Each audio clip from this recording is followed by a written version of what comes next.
Hey guys, welcome back to my channel or welcome to my channel. So today I am going to show you how to resize your jeans waist in 1 minute without any cutting or elastic. So first take a marker and mark the area you need to stitch to get the perfect your jeans waist size.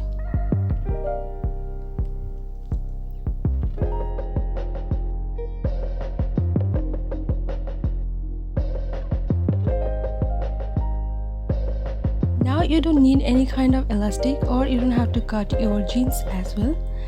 Just mark it, just flip back your jeans and mark it your desired measurement, and then